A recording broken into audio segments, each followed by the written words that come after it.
Sino po yun, Nay? Si Emmanuel Cruz. Sasabihin niya na daw sa akin ang lahat.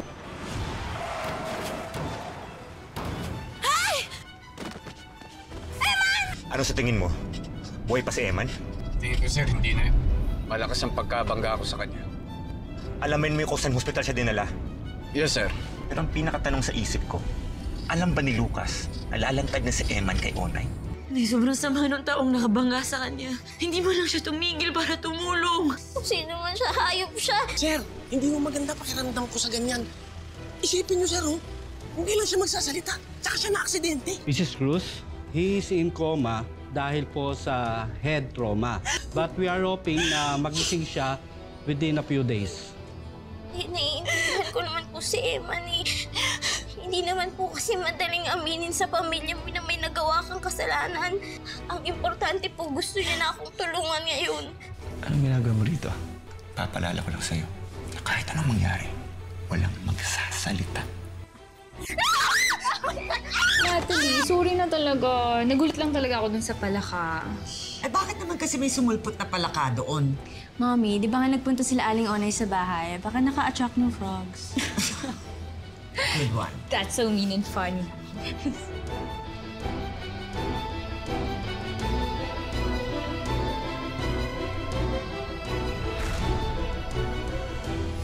Nakausap na namin ng mga tao sa pinangyarihan. Walang makapagsabi sa amin kung anong itsura ng kotse dahil sa bilis ng pangyayari. Ang CCTV sa tapat hindi gumagana. Baka naman naalala niyo yung kotse na bumundol kay Eman.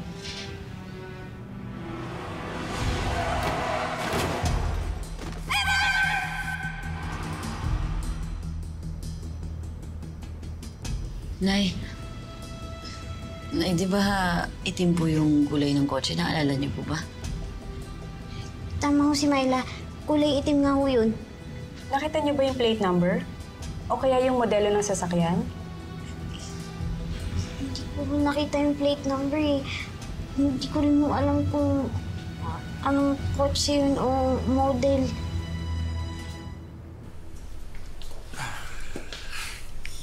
Lucas, kung may problema, tawagan mo na ako. Family first. Enjoy your day, bro.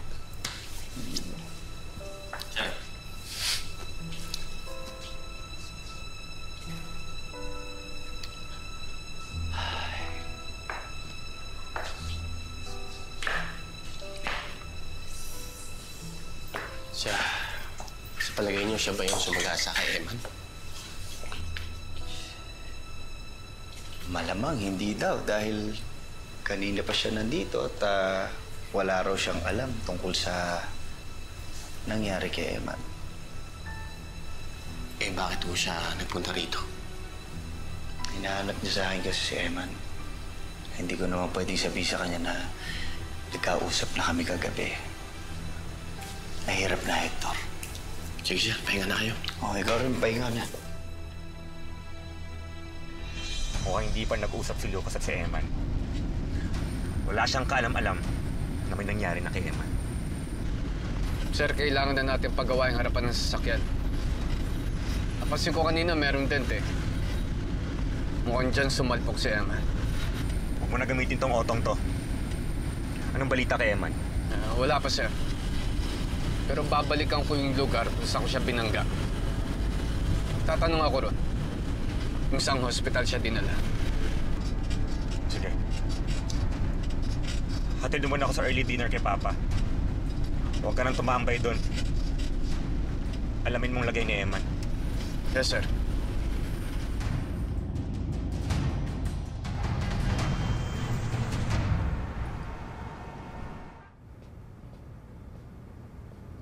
Nay, tayo. Ano po? Hindi ako nagugutom eh. Sige na, umuwi ka na. Maghihintay na lang muna ako dito. Ay, hindi ko po kayo iiwan dito. Ay, huwag kayo mawala ng pag-asa. Malapit na natin silang mahuli. Karoon lang ng konting delay pero papunta na din tayo doon. Sana nga, Myla. Nalulungkot lang kasi talaga ako dahil parang may pumipigil sa ating malaman ng lahat.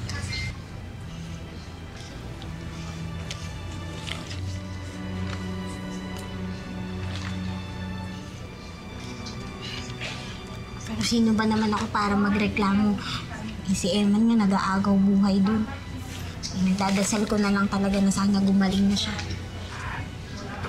I don't believe it! Ano to? I get to see people I don't even want to see. Sinusundan mo ba ako? Ba't naman kita susundan, Onay? I'm not a stalker. Pero alam ko kung bakit ka nandito. Gusto mong siguraduhin na patay na si Emmanuel Cruz, hindi ba? Ano ba pinagsasabi mo, Helena? Hindi ko siya gustong mamatay. Gusto ko nga mabuhay siya dahil ituturo niya na kung sino yung mga kasabot niya at sino yung humalay sa akin. Onay, mabuti na ngang mamatay na siya. Para manahimik ka na. Or else it's just gonna turn out like another media circus for you. Ano naman hong masama kung pagkaguluhan nga ng media? Eh, ang importante naman po ay mabigyan ng pangalan yung suspect eh. Dapat nga po maging masaya na kayo eh. Dahil pag nahuli yung taong gumawa ng masama sa nanay ko, matatahimik na si Tatay Elvin. Please, don't call him Tatay Elvin. Hindi mo siya tatay. Kriminal ang tatay mo. Alam mo yan. Mrs. Montenegro? Yes? Mrs. Montenegro, I'm Mabel from Fast News. Baka pwede naman ako humingi ng counter-interview. Balita ko, ikaw daw ang nagdala dito kay Emmanuel Cruz. Baka pwede mo kaming bigyan ng update sa mga kaganapan. Kailangan mo naman photoshoot para sa bagong campaign posters. Ano sa tingin niyo, Governor? Kailangan ba siya magpagupit? That's a good idea. Vince, ihanda mo na sarili mo sa filing ng COC. Ipapa-cover na natin yun. Okay? Media and everything, ha? Hey, Vince, are you listening? Yes, Dad. Kanina ka pa nagsa-cellphone eh. I'm sorry. Narito tayo ngayon sa San Felipe Hospital kung saan dinala ang hit-and-run victim na si Emmanuel Cruz. Si Cruz di umano ang suspect sa mga kasong isinampa ni Ronalyn Montenegro. Makakapanayam natin ngayon si Ronalyn Montenegro. Ayon po dun sa mga doktor, comatose daw po siya. Pero malaki po yung chance na magising na siya at makarecover. Paano ito makaka-apekto sa kaso mo? Gustong-gusto ko na pong bumuti yung lagay niya dahil tatayo ho siyang witness laban dun sa mga kasabot niya, pati na ho dun sa gumahasa sa akin. At kung maaalala niyo po pati yung bumundol sa kanya. Are you okay? Yes, Dad. I'm okay. You sure? Yeah. Dad, excuse me lang. Guys, excuse me.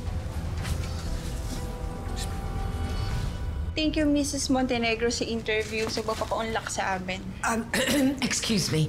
I'm sorry to butt in, pero pwede bang huwag niyo na lang gamitin ang pangalan Montenegro dyan sa interview na to? First of all, hindi na Montenegro si Onay dahil patay ng asawa niya. Mrs. Helena Montenegro, the former beauty queen. Kayo po ang mother-in-law, right? Nandito po ba kayo para kay Onay, para supportahan siya? Well, of course. Of course I'm here for her because syempre asawa siya ng anak kong si Elvin, the late Elvin Montenegro. Dahil, in fact, he died nung hinahabol niya mga sumalbahe kay Onay. Ma'am, pwede din ba kayong ma-interview? Side story segment lang po. Sure, why not? Ma'am Helena Montenegro, ano po ang reaksyon ninyo sa mga pangyayari sa kaso ni Miss Onay? Well, first of all, I think it's good na nagpa-progress na ang investigation, di ba? And like I told Onay, the truth will always come out. Truth po ba? Ay, di magpakatotoo na po tayo. Kahit kailan di niyo naman po gustong tulungan yung nanay ko eh. Magaling lang kayong magsalita, pero napakasinungaling niyo. What are you saying, Myla? If you can't be polite, maybe you should just leave. Yeah, as you were saying, ulitin na lang natin, please. Miss, totoo naman yung sinasabi ng anak ko eh. Hindi siya pumunta dito para suportahan ako.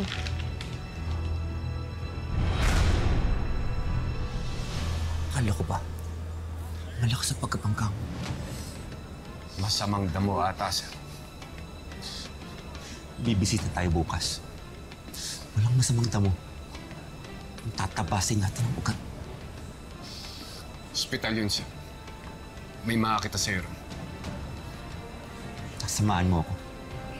May plano tayo. Onay, can you stop it already? Huwag mo namang gamitin yung sitwasyon para bumango ka. Eh, ang totoo, gusto mo nang mamatay si Eman para matapos na tong kaso. Para manahimik na ako at hindi ka na mapahiya. Ano? Gusto mo mamatay ang asawa ko? Anong klaseng tao ka? What? Who are you? I didn't even say that. Walang iya ka! Asawa ko yung gusto mong mamatay! Wala akong pakialam kahit sino ka pa! Lumayas ka dito! Oh, wow! Tama na. I'm sorry, Did you record that? Huh? Buti nga sa kanya. Sana mag-viral ang kaplastika ng Helena na yan. Gusto pang ulitin yung paawa effect niya. Huwag na nga lang natin isipin yan. Pagdasal na lang natin na magising na si Eman. O, Nay. Alam mo, baka naman siguro dapat hindi mo na lang binanggit na magiging witness mo yung Eman na yun kung sakaling magising siya. Kasi baka mamaya malaman pa ng mga kasabwat, malagay pa sa panganib yung buhay ng tao. Kawawa naman. Huwag naman po sana, Tay Dante. May punto naman po kayo, Chong, pero malalaman at malalaman din naman po nila yun eh. Mare, mukhang dapat sabihan mo si Madel na mag-assign ng pulis doon. Pa-safety lang. Teka. Di ba kailangan pang humingi ng request para dyan? Eh, habang wala pa po, ako na lang muna magbabantay kay Eman. Hindi ako aalis sa tabi nila at hindi siya nagigising.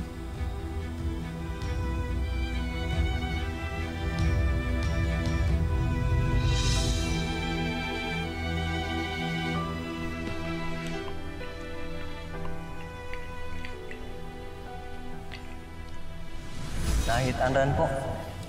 Na-identify ko ba yung na-aksidente? Narinig ko, Emmanuel Cruz daw ang pangalan. Gusto ko na pong bumuti yung lagay niya dahil tatayo ko siyang witness laban dun sa mga kasabot niya, pati na ho dun sa gumahasa sa akin.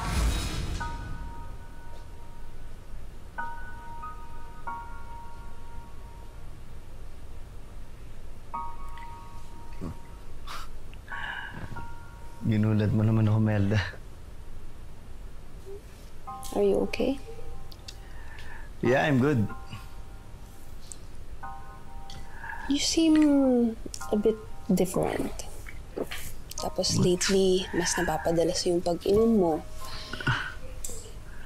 Hindi ka rin nakakatulog. Ano? What has been bothering you? No, nothing's wrong with me. Maybe, siguro, siguro. Stressed out lang sa work. That's it, yun lang yun.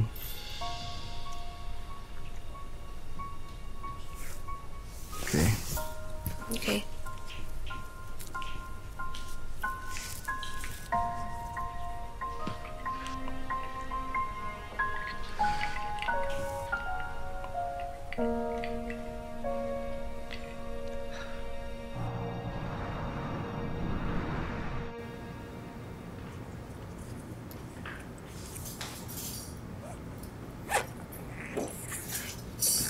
Hector, tara. Sir, saan tayo pupunta? Ito tayo ng hospital, pupunta natin si Eman. Sir, delikado makita tayo ron. Hector, cargo ko pa rin si Eman. Kinakailangan ko siya mapuntahan. Tara.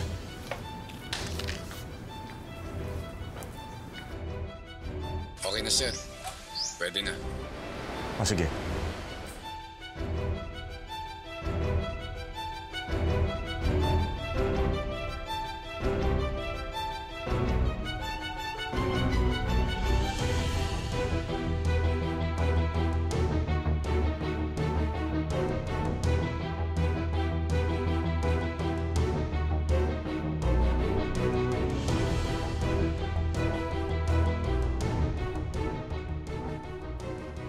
Sige po, salamat. Welcome. Attorney Samonte, anong ginagawa niyo dito?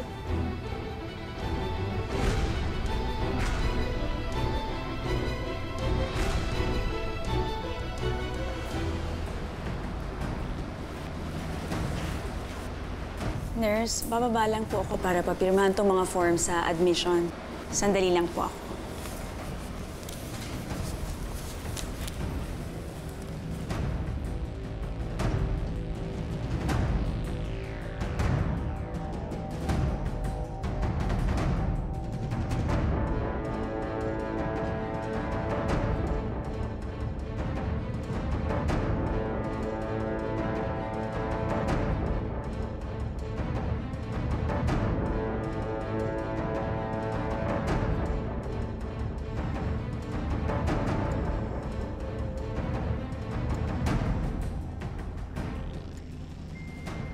Mamaya pa ho kami magkikita ni Eman Cruz eh. Sasabihin niya na daw ho sa akin kung sino yung mga kasabwat niya.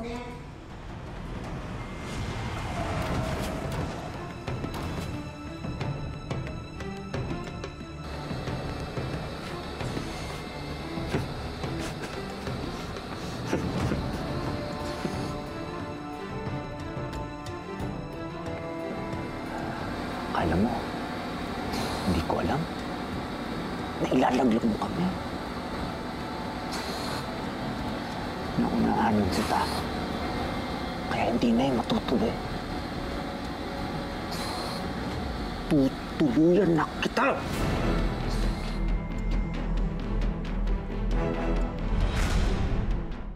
Napanood kita kasi sa news na nandito ka. So just wanted to check on you guys kung okay ba kayo. Attorney, hindi na ho kami dapat kamustahin. Eh, di ho ba tumanggi nga kayong hawakan yung kaso ko? Kaya dapat wala na kayong pakialam sa amin. Pasensya na kayo talaga kung hindi ako nakatulong sa inyo. Maliit na bagay.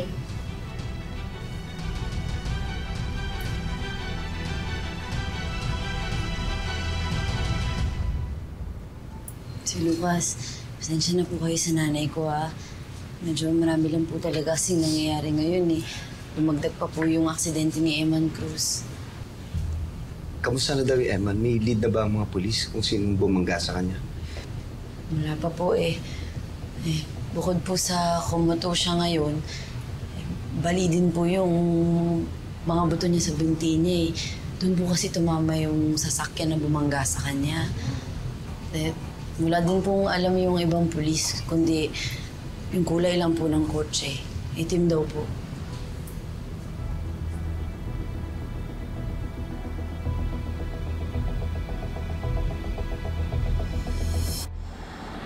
Kuya Eman,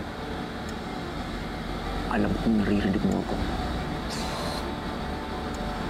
Relax ka lang dyan. Relax ka lang. Dahil ang maganda kong boses, ang huli mo maririnig.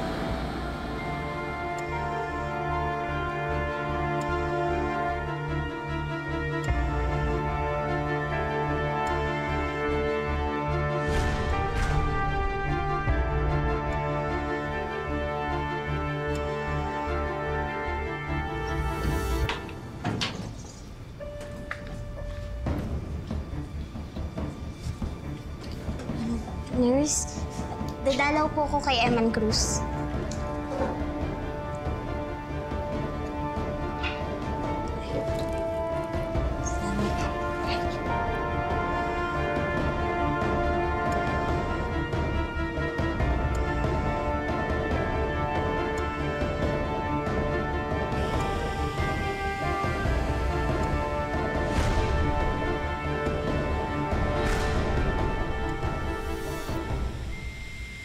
Dok, kamusta na po si Eman?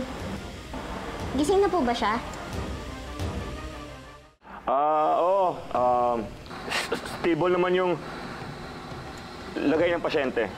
Salamat naman po. Pero, kailan po kaya siya magigising? Maapektuhan po ba yung pag-iisip niya? Dok?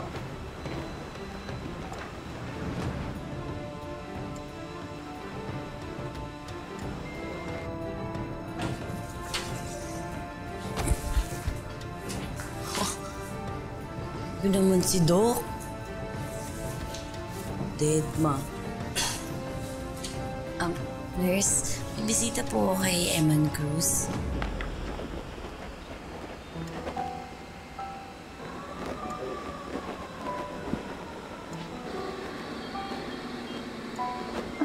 Ma'am, bakit po nakababa tong oxygen niya? Hindi niyo po ba ginalaw to? Hindi ko po ginagalaw yan. Kadarating ko lang po.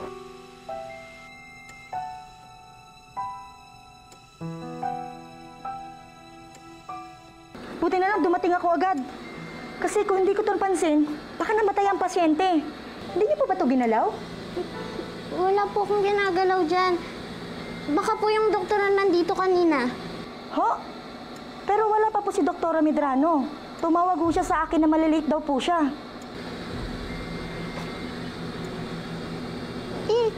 Sino ho yung doktor na naabutan ko dito kanina?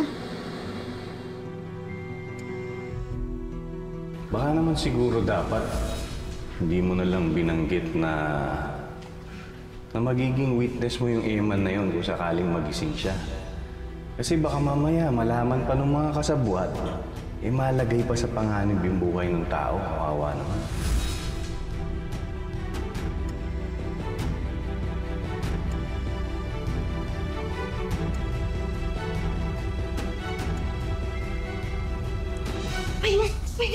Nay, bakit po kayo nagmamadali? Bakit po kayo nagmamadali? May nakasalubong ka bang doktor na nakakap at naka-face mask? Opo. Natamaan niya nga po kayo. Sumakay na siya ng elevator. Hindi siya doktor. Gusto niyang patayin si Eman. Ho? Habulin po natin, Nay. Salamat po.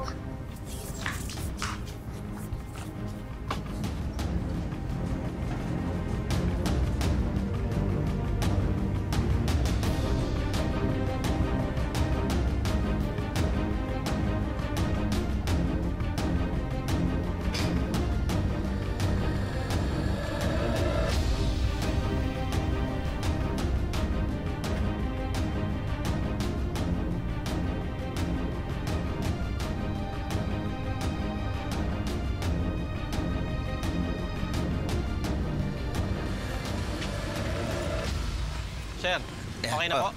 Tara na, Hector. Nakita ko si Onay. Dumating, kaya next time na lang tayo. Sige ho.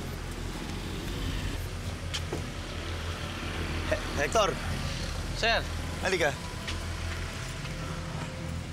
Oh.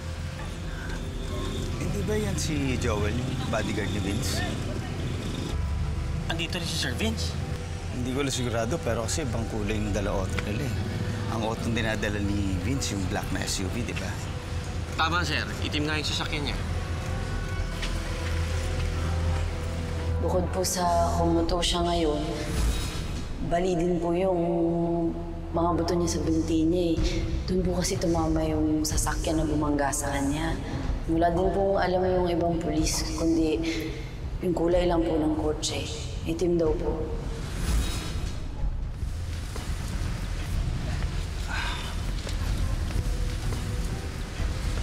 Joel!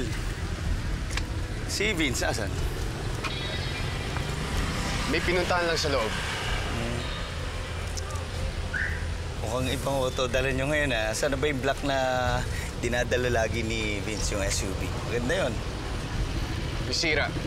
Inaayos, sir. Ah, gano'n? Hindi ba parang ang ganda pa ng takbo nun? Ano naging diferensya?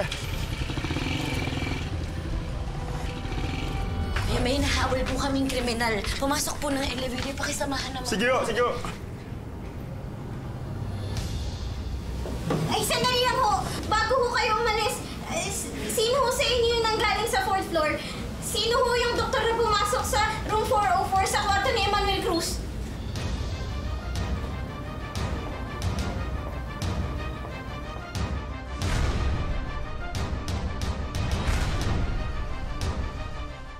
Ma'am, para saan mo ba itong ginagawa ninyo? Medyo nakakaabala na po tayo sa mga doktors. Kasi ho, may lalaki hong nagpapanggap na doktor. Pumasok ho siya dun sa kwarto ni Emmanuel Cruz, tapos binaba niya po yung oxygen ng pasyente. Isa po siya sa mga taong nasa loob ngayon.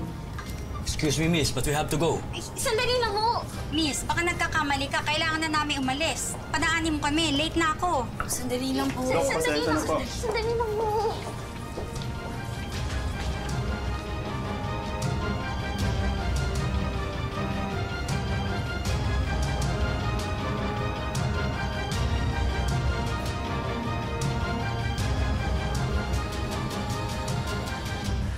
Ano naman naging depression o auto?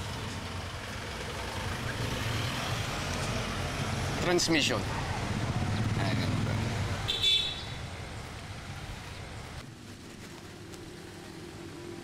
Oh, Lucas!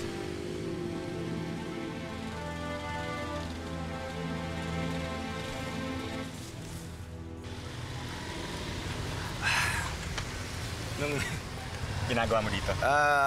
Wala eh. Nabalitaan ko yung nangyari kay Eman, kaya Punta ko sa ano siya. Just so happen, nakita ko si Onay, kaya hindi na lang ako tumuloy. Ikaw ba, diyan ka galing? Hindi ba kayo nakita ni Onay? Hindi naman bro, galing ako sa cafeteria. Minute ko yung asawa ni Eman. Binigyan ko ng pera, hihingi pare. Ito naman kasi si Eman, hindi nag-iingat. Oo nga eh. Alam mo pare, kung tutusin talaga nakakaawa si Eman yung nangyari sa kanya. Pero ako, Vince, naniniwala ako. Yang nakabunggo na yan kay Eman. Hindi magtatagal, mahuhuli yan. Parang dami ng tao ngayon nakakatakas sa batas. Eh ba? Andali. Are you talking about us? Ha?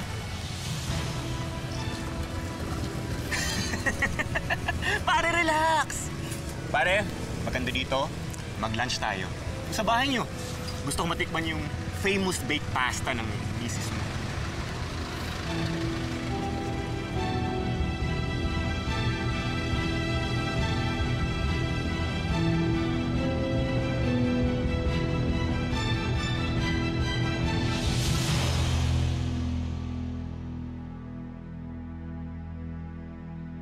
Ma, kanina ka pa dyan sa phone mo. I never saw you this hook sa social media. Well, I'm just making sure na wala nag-post doon sa nangyaring incident sa ospital. I don't wanna go viral for the wrong reasons. Ma, mga news people yung mga yun at hindi mga osesera. If they say na i-delete nila yun, i-delete nila yun. And if not, edi sana kanina pa kumala sa social media yun. Well, I hope you're right. I just feel terrible. Naisahan na naman ako ng mag-inang yon. They make me look so, horrible. Forget about it, Mama. Let's go out? Nag-invite din kasi si Tita Imelda na dumaan tayo sa house niya. So, what do you think? Ayoko. Galit pa rin ako kay Oliver sa ginawa niya sa'yo. Ma, hindi pa nagsusorry sa akin si Oliver sa ginawa niya, di ba? Exactly. And maybe that could be the right time to ask for that. Eh, dapat siyang pumunta rito para mag-apologize. Why should we go there? Gusto mo na magpa-cute. Mommy, please. I really wanna go.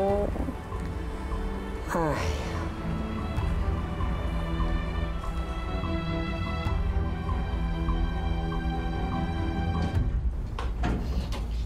Myla, ito na yung sinasabi ni Chong at ng ninang mo na pwedeng malagay sa panganib yung buhay ni Eman.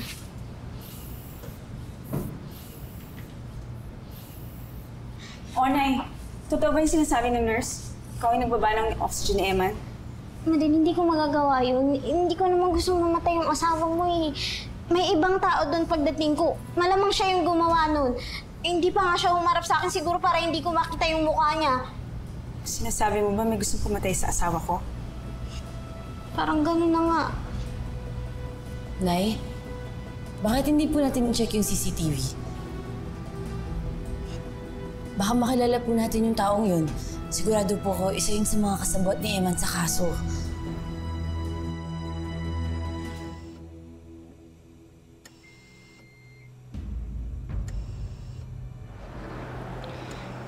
Eman, may mga taong gustong magpatahimik sa atin. Pero hindi sila magtatagumpay. Bagsak lang tayo ngayon pero hindi sila mananalo. Kuya Eman, ginagawa namin lahat para protektahan kayo. Kaya ano lang yung inaasahan namin ni Nanay. Kung naririnig niyo po ako, lumaban po kayo. Gumising na po kayo.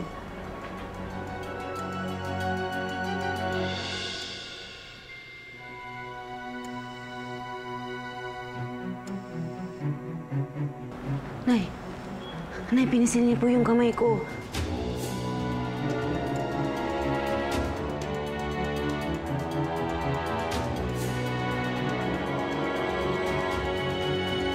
Miss Hilaria, if you don't mind, sino yung Papastress sa'yo. It's Onay and her family. Wait, si Onay? The small person na rape?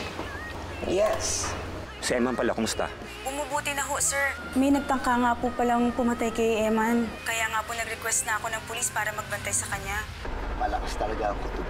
Si Vince talaga ang nagtangka sa buhay niya. Sasabit siya, sir, kapag kumanta si Eman. Bukas magdadala ako ng pera. Pero sa isang kondisyon.